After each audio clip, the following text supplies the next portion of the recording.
All right, so apparently evil misogynists are coming out of the woodwork and going after Australian feminists for no reason whatsoever. And these misogynists, they seem to include Anita Sarkeesian. They seem to include Japanese politicians. I saw Chinese people united in their disdain and disgust for activists. But no, it's all about those evil bigots online that are coming after us for no reason whatsoever. In reality, the reason that people are upset is number one, human nature.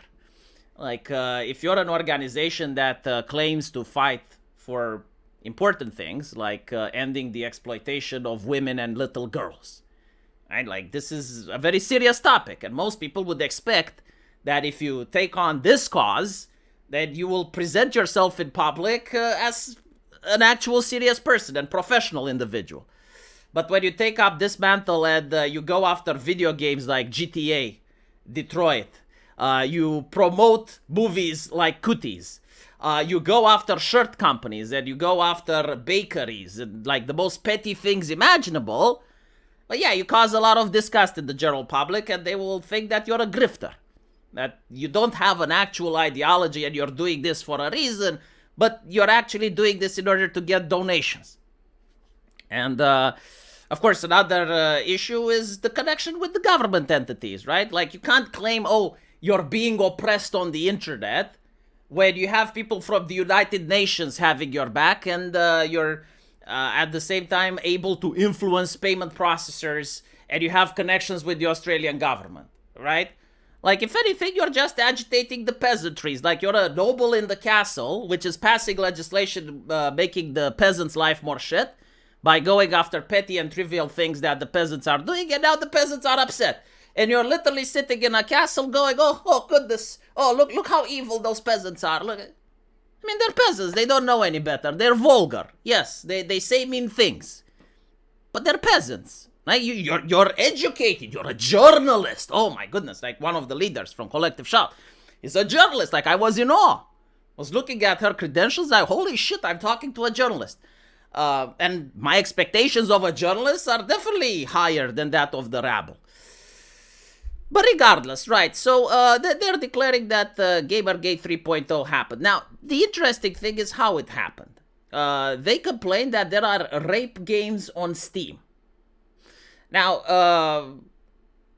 I looked at those rape games, and they barely had any users playing. Like, they had 5, maybe 10 concurrent users. The only reason that the games gained popularity is because they talked about it. So when Collective Shout started talking about those games, that's when people started buying and sharing them, not before. And what's fascinating is that anyone that's a content creator, and every journalist would know, that if you see someone small existing and you want the story to die out, you don't drag attention to it. So in other words, like, let's say I see a person slandering me on YouTube, right? And I look at them and they have 30 views. And all they're saying is nonsense and they're attacking me. The last thing that I would do would be to reply to their video in order to drag attention and actually give them an audience, if my purpose was to make sure that that libel and slander goes away, right? And so what makes me think is that if you are giving them attention, you are grifting. Because if it's like something that no one is interested, like for instance shirts, right? Like a shirt in a fucking magazine. Now that you're talking about it, now people want to buy it. And so, yeah, the grift is real. And they're upset, they're livid. But here's the thing, we're winning. Because now you have like the following groups of people, right? You have Carl Benjamin, Sargon of Akkad, with Collective Shout, sitting over there, you know, with their morality and explaining to us how the world should work. And then you have literally everybody else. Like, you have the people on the left with their furry diaper fetishes coming here, and they're like screaming about freedom of expression and how you've bullied their artists. You have people on the right that has seen Sargon of Akkad getting the platform for literally the same shit. And they're like, you know what? What happened to him is unjust. It shouldn't happen to anyone else. Like, on principle, we're standing on this issue. Like, we cannot see any positive outcome for society if the payment processors become the new church. And you have like other people that simply hate the banking system on principle, and everyone is surrounded on this side of the aisle saying, yeah, you know what, like the Karens are the problem. The moral bigots are the actual issue. And you have now Donald Trump signing an executive order, which pretty much I've seen people on Blue Sky agree with. Yeah, no, it's a good thing that is happening. Will the executive order actually do things? I don't fucking know. But the very fact that it is so popular makes me believe that culture is about to change. Like, people are united on this issue the same way that they were united on Occupy Wall Street. I can't find many people except Collective Shout and Sargar Avakat agreeing that this is actually a good thing. Now, this article basically says, well, yeah, but like those types of games are illegal in Australia. Okay, but that wasn't your argument. Because if that's your argument, region block Australia.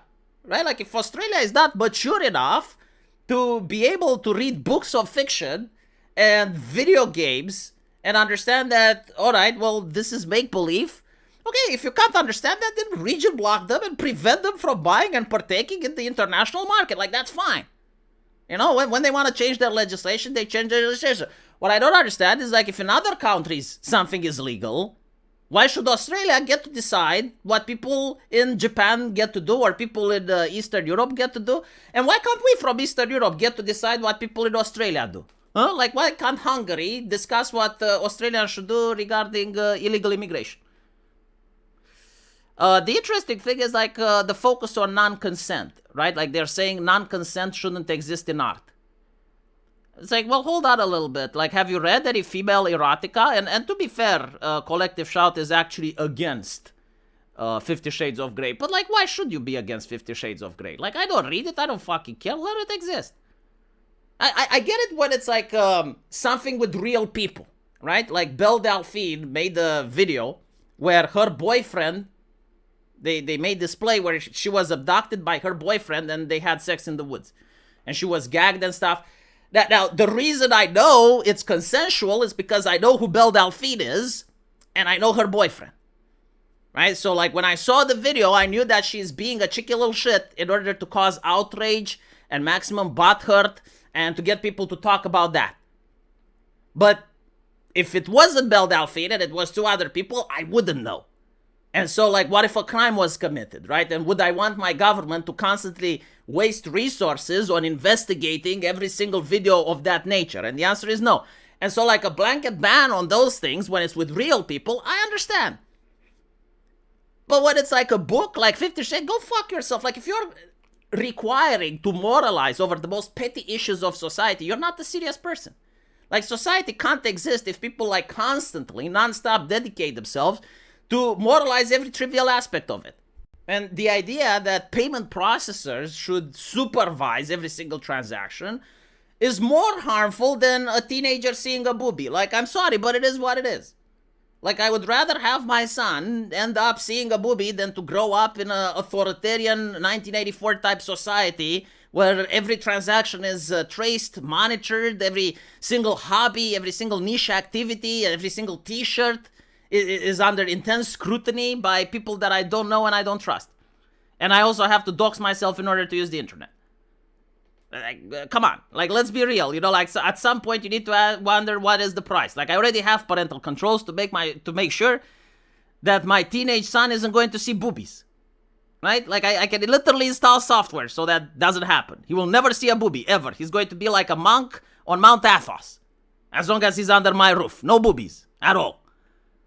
But at the same time, I want, when he's out of my roof, not to be under the same surveillance like he was from his daddy by the government. Because I don't want him to believe that the government is daddy.